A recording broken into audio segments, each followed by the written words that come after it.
नमस्कार साथियों, स्वागत है आप सभी का हमारी कोरोना क्लासेस एप्लीकेशन पर। और आपके लिए आज की इस क्लास में हम बात करेंगे भारतीय समाज और शिक्षा का जो तीसरा मॉडल पेपर है ये आपके लिए करवाया जाएगा। और ये प्रश्न पत्र आपका 70 नंबर का होता है। इसमें पास होने के लिए आपको 28 अंकों की आवश्यकता पड़ेगी। समय आपको 3 घंटे का मिलेगा इस पेपर को करने के लिए एग्जाम में। एक खास आप लोगों के लिए एक और नया मिशन इसके अंदर चला गया है, बूस्टर डोज। ठीक है, आपको प्रत्येक पेपर के बूस्टर डोज मिलेंगे, छोटे क्वेश्चन मिलेंगे, उनमें से आपको पूरे प्रश्न एग्जाम में देखने को मिल जाएंगे। छोटे क्वेश्चंस आप भी ज़रूर पढ़ के जाना, बूस्टर डोज के बहुत इंपॉर्टेंट रहेंगे। तो मैंने इस मिशन को भी चालू किया है, वो सभी विद्यार्थियों के लिए है। ठीक है, जिनका कोर्स ज्वाइन कर रखा है, कहीं से भी बूस्टर डोज के नाम पर किसी भी विद्यार्थी को परचेज करने की आवश्यकता नहीं है। केवल इस कोर्स के साथ में ही आपको बूस्टर डोज प्रोवाइड करवा दिया जाएगा। और सभी विद्यार्थी टेलीग्राम को जरूर ज्वाइन कर लें। पहला क्वेश्चन आपके लिए है, राजस्थान के विकास में सबसे बड़ी चुनौती कौन सी है? तो सबसे बड़ी चुनौती है राजस्थान में जल संसाधनों की कमी, यानी पानी की बहुत ही कम मात्रा राजस्थान में पाई जाती है। आप पश्चिम राजस्थान को देखेंगे तो वहाँ पर आपको रेगिस्तान मिलेगा।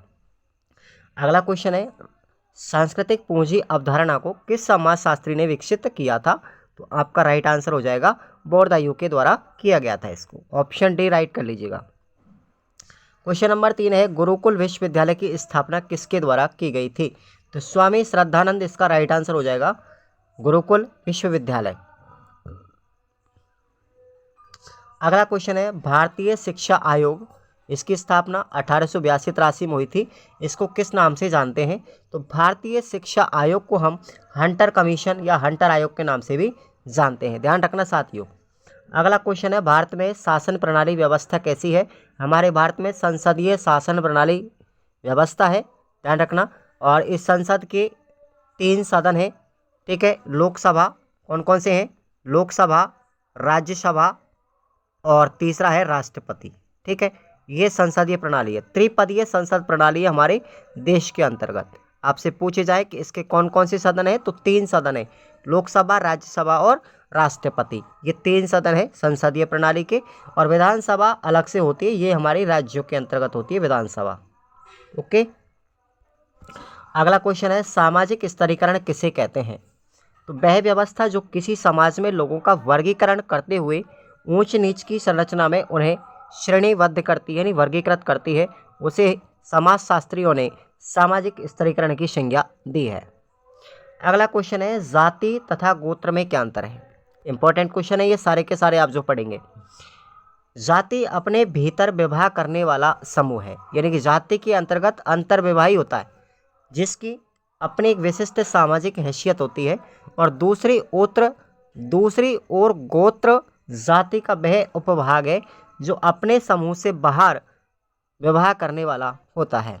व्यक्ति अपनी जाति में विवाह करता है, परंतु अपने गोत्र से विवाह नहीं कर सकता, क्योंकि अपने गोत्र का मतलब है भाई बंधी, भाईचारा। ठीक है ना। अगला हमारा क्वेश्चन है, जेंडर सामाजिकरण किसे कहते हैं? तो हर समाज और संस्कृति लड़के व लड़कियों की परवरिश करते समय उन्हें अलग अलग भूमिकाएं, जवाबदेही, गुणों के जरिए अलग अलग रूपों में ढालने का प्रयास करते हैं। इस सामाजिक व सांस्कृतिक प्रक्रिया को हम जेंडर सामाजिकरण कहते हैं। अच्छा लगे तो क्लास को एक बार ज़रूर आप लोग लाइक ठोकेंगे। 9वां क्वेश्चन है, बंदी प्रत्यक्षीकरण क्या है? बंदी प्रत्यक्षीकरण के द्वारा न्यायालय किसी भी गिरफ्तार व्यक्ति को न्यायालय के सामने प्रस्तुत करने का आदेश देता है।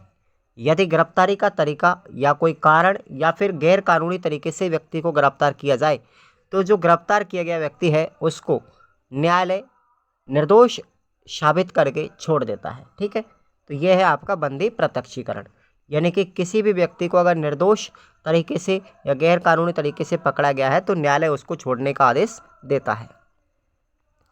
अगला क्वेश्चन है, प्राच्यवादी विचारधारा क्या है? ठीक है, प्राच्यवाद की विचारधारा देखिएगा आप लोग।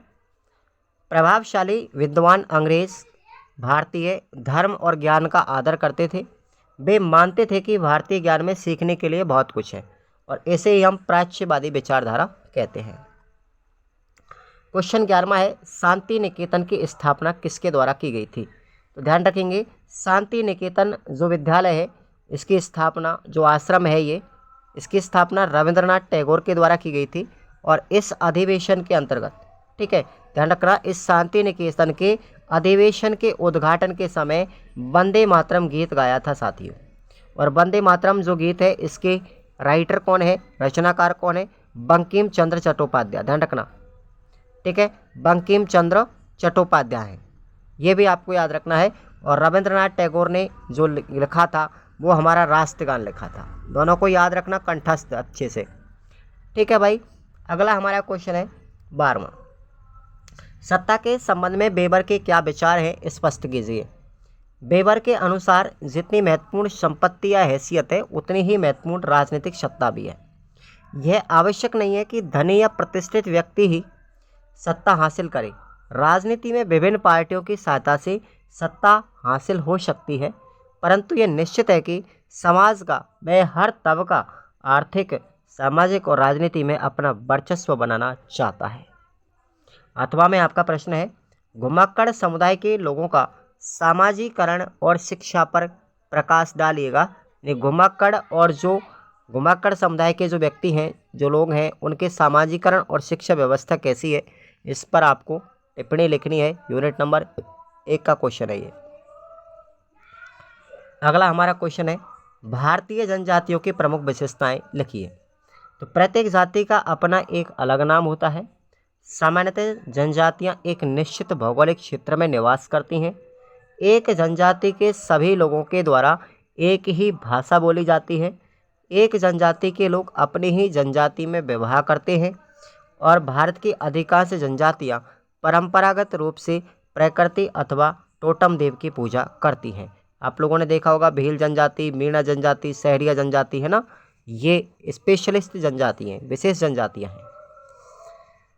अथवा में आपका क्वेश्चन है, राष्ट्रीय विकास बनाम जनजातीय विकास पर संक्षिप्त टिप्पणी लिखिए। यानी राष्ट्रीय विकास और जनजातीय विकास, इन दोनों में क्या अंतर है, ये भी प्रश्न है, एक ही बात है। तो ये प्रश्न यूनिट नंबर 2 में मिलेगा। नेक्स्ट हमारा क्वेश्चन है 14वां, बच्चे स्कूल क्यों छोड़ते हैं। बच्चे के स्कूल से पलायन के कारण भी लिखिए। देखो बच्चे स्कूल क्यों छोड़ते हैं, ये बात पता होना चाहिए। कहने का मतलब है कि बच्चे स्कूल से क्यों भाग जाते हैं, बच्चे विद्यालय को क्यों छोड़ देते हैं, क्यों छोड़ते हैं भाई। तो इसके कारण है कुछ। पहला कारण है आश्रित आर्थिक कमजोरी। परिवार में आर्थिक स्थिति अगर ठीक नहीं है तो कुछ बच्चे पढ़ाई छोड़ देते हैं। दूसरा कारण है अभिभावकों का अशिक्षित होना, यानी पढ़े लिखे नहीं होना। कुछ बच्चों के माता पिता संरक्षक अशिक्षित होते हैं, जो सोचते हैं कि स्कूल भेजने से बच्चों से कुछ नहीं होता और बालकों को काम पर लगा देते हैं। तो ये भी एक कारण है। तीसरा कारण है सामाजिक दृष्टिकोण। कुछ लोगों का सामाजिक दृष्टिकोण शिक्षा के प्रति अच्छा नहीं होता और बच्चों को बिल्कुल नहीं पढ़ाते हैं। पलायन करना, व्यक्ति अपनी रोजी रोटी को कमाने के लिए रोजगार की तलाश में एक शहर से दूसरे शहर में चले जाते हैं, ठीक है, जिससे बच्चों को स्कूल छोड़ना पड़ता है। तो ये पलायन का कारण भी है ये। अथवा में आपका प्रश्न है, देखिएगा, पितृसत्ता क्या है, इसकी प्रमुख विशेषता क्या है। यूनिट नंबर 3 का क्वेश्चन है, जरूर पढ़ेंगे इसको, पितृसत्ता के बारे में। 15वां क्वेश्चन है, पंथ निरपेक्षता से क्या आशय है, स्पष्ट कीजिएगा। तो पंथ निरपेक्षता से तात्पर्य एक ऐसी व्यवस्था से है जिसमें व्यक्ति धर्म तथा अन्य मान्यताओं के संदर्भ में स्वतंत्रता रहता है, यानी कि अपने धर्म को किसी भी तरीके से वो प्रचार प्रसार कर सकता है। अपनी इच्छा के अनुसार प्रार्थना करना, धार्मिक जगहों पर आना जाना पंथ निरपेक्षता का उदाहरण है। पंथ निरपेक्षता का आधार है कि मनुष्य की विभिन्न क्रियाएं निर्णायक साक्ष्य प्रमाणों पर आधारित होनी चाहिए, न कि अंधविश्वास या धार्मिक मान्यताओं पर। उदाहरण के तौर पर, जैसे यदि कोई व्यक्ति अपने धर्म के लोगों को किसी भी प्रकार से लाभान्वित करने का प्रयास करे और वही किसी अन्य धर्म को दबाने का प्रयास करे तो ये सर्वथा गलत होगा। यानी आप अपने धर्म का प्रसार तो कर सकते हो, परंतु किसी दूसरे के धर्म की आप लोग निंदा नहीं कर सकते। ये अधिकार आपको निंदा करने का नहीं है, ध्यान रखना। यही पंथ निरपेक्षता है। आप अपने धर्म का प्रचार प्रसार करिएगा, बढ़ावा दीजिएगा, कोई दिक्कत नहीं है, अच्छी बात है, परंतु आप किसी दूसरे धर्म के ऊपर कोई भी कमेंट नहीं कर सकते, ये गैर कानूनी है। अगला आपका क्वेश्चन है अथवा में संविधान क्या है, संविधान की प्रस्तावना की विवेचना कीजिए। ये प्रश्न बहुत ही इंपॉर्टेंट है, यूनिट नंबर 4 में मिलेगा। पढ़ के ज़रूर जाएंगे आप लोग इनको अपनी सीरीज में से, मैंने सीरीज भी इसमें इन्वॉल्व कर रखी है। 16वां क्वेश्चन है आप लोगों के लिए, देखिए 16वां है 1813 के चार्टर एक्ट का ऐतिहासिक महत्व क्या है। 1813 में जो चार्टर एक्ट अंग्रेजी सरकार ने लागू किया था उसके महत्व को बताना है। इस अधिनियम के द्वारा ग्रांट और कमिश्नरियों के समर्थक 2 दशक तक इस अधिनियम को बनवाने में सफल रहे। इसके बाद बड़ी संख्या में अंग्रेजी विद्यालयों की स्थापना की गई। इस अधिनियम के द्वारा भारत में शिक्षा देने का जिम्मा कंपनी को माना गया था, ठीक है, और शैक्षिक कार्यों के लिए धनराशि भी निश्चित कर दी गई और इस तरह भारत में आधुनिक शिक्षा की नींव रखी गई। तो ये अंग्रेजी शिक्षा की देन है वर्तमान में जो हम अंग्रेजी पढ़ते हैं। अथवा में आपका प्रश्न है आधुनिक शिक्षा की वर्तमान स्थिति कैसी है तथा अंग्रेजी शिक्षा के विस्तार का मुख्य कारण क्या था, आपको स्पष्ट करना है। यूनिट नंबर 5 में मिलेगा ये क्वेश्चन। अगला हमारा है 17वां क्वेश्चन, देखेंगे महात्मा गांधी की बुनियादी शिक्षा के पाठ्यक्रम को समझाइए। महात्मा गांधी ने अपने बुनियादी शिक्षा के पाठ्यक्रम को किस तरीके से रखा, उसकी क्या क्या विशेषताएं थी, यही प्रश्न है ये। बुनियादी शिक्षा का पाठ्यक्रम क्रियाशीलन युक्त और इस पाठ्यक्रम में इतिहास, भूगोल, मातृभाषा, सामान्य विज्ञान, नागरिक शास्त्र आदि विषयों को अलग अलग नहीं रख करके एक संबंधित या संयुक्त रूप में रखा था। बुनियादी शिक्षा का पाठ्यक्रम कैसा था कि हस्तकौशल व उद्योगों की पढ़ाई कराना, मातृभाषा की पढ़ाई कराना, हिंदुस्तानी भाषाओं का ज्ञान कराना, अंक गणित और बीजगणित सिखाना, सामान्य विज्ञान ज्ञात पढ़ाना, संगीत कला चित्रकला का ज्ञान देना, स्वास्थ्य विज्ञान पढ़ाना और आचरण शिक्षा भी देना। तो ये पाठ्यक्रम था। ये पाठ्यक्रम में बेसिक शिक्षा पद्धति में ये विषय सभी शामिल की गई थी। ये बेसिक शिक्षा पद्धति महात्मा गांधी की थी। अथवा में आपका प्रश्न है जाकिर हुसैन प्रस्ताव। ये जाकिर हुसैन कौन थे? भारत के तीसरे राष्ट्रपति थे डॉक्टर जाकिर हुसैन। तो इनका जो प्रस्ताव था उसके ऊपर आपको टिप्पणी लिखनी है। तो ये प्रश्न आपको यूनिट नंबर 6 में मिलेगा। अगला आता है हमारा 18वां क्वेश्चन, देखेंगे सामाजिक स्तरीकरण के सिद्धांत को लिखिए। सामाजिक स्तरीकरण का जो सिद्धांत किसने दिया साथियों? ये मैक्स वेबर के द्वारा दिया गया था। प्रश्न ये भी पूछ सकते हैं कि मैक्स वेबर ने सामाजिक स्तरीकरण सिद्धांत की व्याख्या कैसे की, समझाइएगा। तो ये सामाजिक स्तरीकरण सिद्धांत मैक्स वेबर का है और उसी के ऊपर हम बात करेंगे। अब देखेंगे सामाजिक स्तरीकरण के सिद्धांत। पहला है सामाजिक स्तरीकरण व्यक्तियों के बीच की विविधता की उपज न होकर के समाज की एक विशिष्टता है। सामाजिक स्तरीकरण समाज में व्यापक रूप से पाई जाने वाली व्यवस्था है जो सामाजिक संसाधनों को लोगों की विविध श्रेणियों में असमान रूप से बांटती है। दूसरा सिद्धांत देखिए, सामाजिक स्तरीकरण पीढ़ी दर पीढ़ी यानी वंशानुगत बना रहता है। यह परिवार और सामाजिक संसाधनों की एक पीढ़ी से अगले पीढ़ी में विरासत के रूप में ट्रांसफ़र होता रहता है, हस्तांतरण होता रहता है। तीसरा सिद्धांत है सामाजिक स्तरीकरण को विश्वास या विचारधारा द्वारा समर्थन मिलता है। सामाजिक स्तरीकरण की कोई भी व्यवस्था पीढ़ी दर पीढ़ी नहीं चल सकती जब तक कि व्यापक तौर पर यह माना नहीं जाता हो कि वह या तो न्यायसंगत है या फिर अपरिहार्य है। यानी कोई भी गैरकानूनी तरीका होगा तो वो एक पीढ़ी से दूसरी पीढ़ी तक हस्तांतरण नहीं किया जा सकता।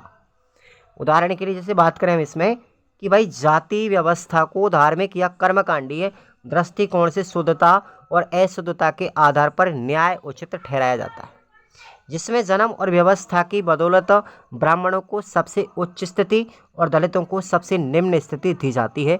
यद्यपि ऐसा नहीं है कि हर व्यक्ति असमानता की इस व्यवस्था को ठीक से मानता हो। ज़्यादातर लोग जिन्हें सामाजिक विशेष अधिकार प्राप्त हैं वही सामाजिकरण स्तरीकरण की व्यवस्था जैसे जाति और प्रजाति का जोरदार समर्थन करते हैं। कहने का मतलब है आजकल जो अस्पृश्यता का नियम है, ध्यान रखना, हमारे अनुच्छेद 17 के अंतर्गत अगर कोई भी व्यक्ति एक दूसरे से जातिगत भेदभाव करता है तो उसके ऊपर अनुच्छेद 17, ध्यान रखना आप लोग, इसमें ये एक्ट लिखा हुआ है कि आप किसी भी जाति या धर्म से अपनी नफरत नहीं कर सकते, सभी को समानता का अधिकार है। तो मैक्स वेबर विरोध करते थे इस जाति का। तो ये 8वां में क्वेश्चन है, भारत में रंग रूप, संस्कृति, भाषा और धर्म के आधार पर पाई जाने वाली विविधताओं की या भिन्नताओं की विवेचना कीजिएगा। तो ये प्रश्न आपका यूनिट नंबर 1 में है। आगे बढ़ते हम। 19वां प्रश्न है, वर्ण व्यवस्था की विशेषताएं बताइए। वर्ण व्यवस्था, भारत के अंतर्गत वर्ण व्यवस्था आज भी मानी जाती है, जो कि गलत है। हालांकि शिक्षा का दौर चल रहा है, अब सभी व्यक्ति जो है भारत के कोने कोने में सभी व्यक्ति शिक्षित है, तो वर्ण व्यवस्था अब बिल्कुल विलुप्त होती नजर आ रही है। बिल्कुल उचित है, ये विलुप्त होनी भी चाहिए।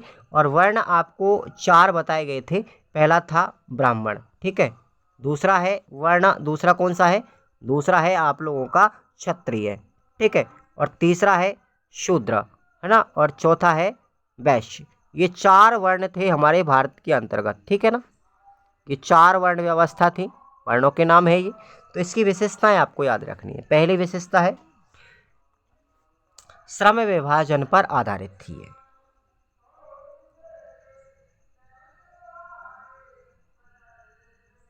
ये श्रम विभाजन पर आधारित थी। कैसे थी? वर्ण व्यवस्था के अंतर्गत विभिन्न वर्णों के कर्म इस प्रकार निर्धारित किए गए थे कि सभी सामाजिक आवश्यकताओं की पूर्ति हो सके, ठीक है। कि भाई जैसे ब्राह्मण वर्ण का काम क्या था?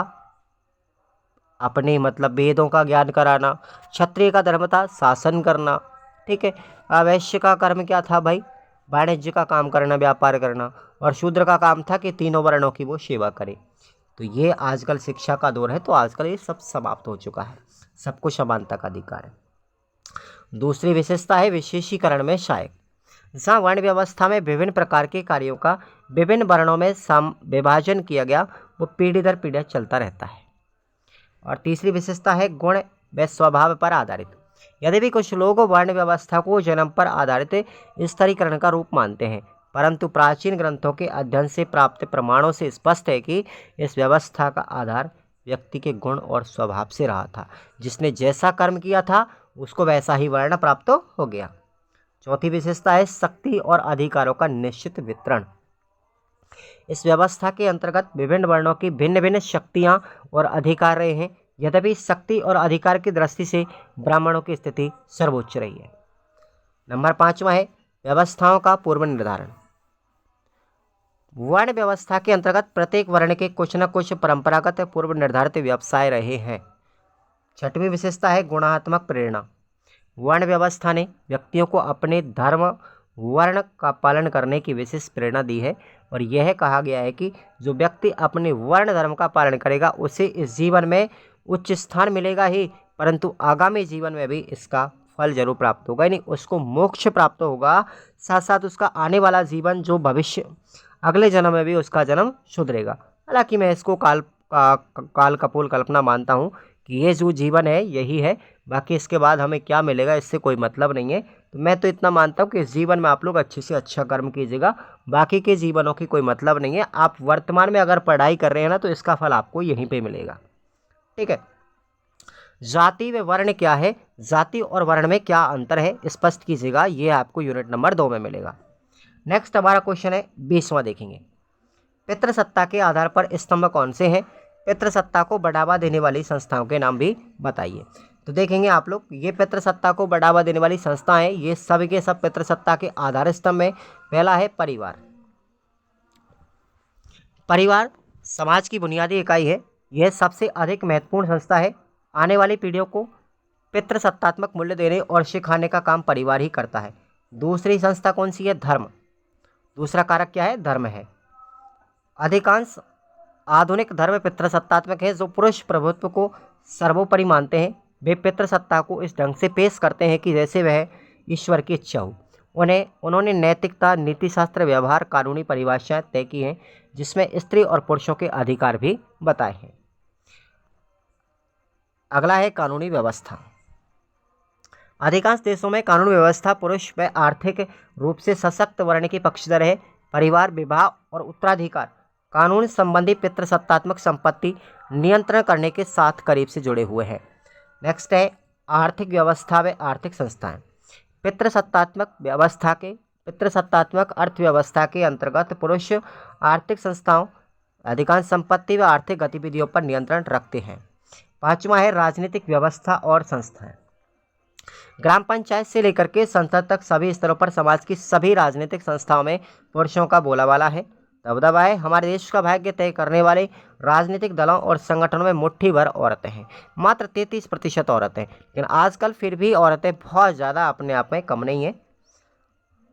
नेक्स्ट है जनसंचार माध्यम। वर्ग और जेंडर से जुड़ी हुई विचारधारा फैलाने के लिए उच्च वर्ग और उच्च जाति के मर्दों के हाथ में जनसंचार के माध्यम एक मजबूत औजार है, ठीक है ना। अथवा में क्वेश्चन है गरीबी की अवधारणा बतलाते हुए गरीबी के कारण क्या है, गरीबी किन किन कारणों से आती है, ध्यान रखना है आपको। 21वां प्रश्न है भारतीय संविधान की दक्षिण अफ्रीका के संविधान से तुलना कीजिएगा। देखेंगे पहले दक्षिण अफ्रीका और भारतीय संविधान की तुलना। स्वतंत्रता प्राप्ति के बाद 26 जनवरी 1950 से भारत का संविधान लागू किया गया था। इसके अनुसार भारत को एक संपूर्ण प्रभुत्व संपन्न लोकतांत्रिक गणराज्य घोषित किया गया। डॉक्टर राजेंद्र प्रसाद भारत के प्रथम राष्ट्रपति बने थे। भारतीय संविधान ने नागरिकों को मौलिक अधिकार दिए थे जो महत्वपूर्ण है, वही मौलिक अधिकारों की गारंटी और उनकी सुरक्षा करने का काम करता है हमारा संविधान। हमारे संविधान के आधार पर ही दक्षिण अफ्रीका का संविधान बनकर के तैयार किया गया था। कब? दिसंबर 1996 को। दक्षिण अफ्रीका के संविधान में अधिकारों का घोषणा पत्र देखेंगे। दक्षिण अफ्रीका का संविधान दिसंबर 1996 को लागू किया गया था और इसे तब बनाया गया और लागू किया गया था जब रंग भेद वाली सरकार के हटने के बाद दक्षिण अफ्रीका गृह युद्ध के खतरे से जूझ रहा था। दक्षिण अफ्रीका के संविधान के अनुसार उसके अधिकारों का घोषणा पत्र दक्षिण अफ्रीका में प्रजातंत्र की आधारशिला है। दक्षिण अफ्रीका के संविधान में कुछ प्रमुख अधिकार भी शामिल किए गए हैं। कौन कौन से हैं देखिए।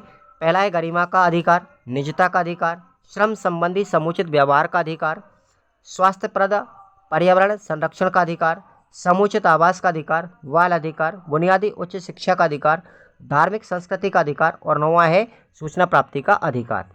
अथवा में आपका प्रश्न है नागरिकों के मूल अधिकार कौन कौन से हैं। मौलिक अधिकार कितने हैं हमारे भारत में? 6 है भारतीय संविधान में। इन 6 मौलिक अधिकारों की आपको संकल्पना पूरी लिखनी है। यूनिट नंबर 4 का क्वेश्चन है, इंपॉर्टेंट है, जरूर पढ़ के जाएंगे इस प्रश्न को। नागरिकों के मूल अधिकार 6 मौलिक अधिकार, ध्यान रखना भाई, ठीक है। तो ये आपको पढ़ के जाना है। Thank you so much.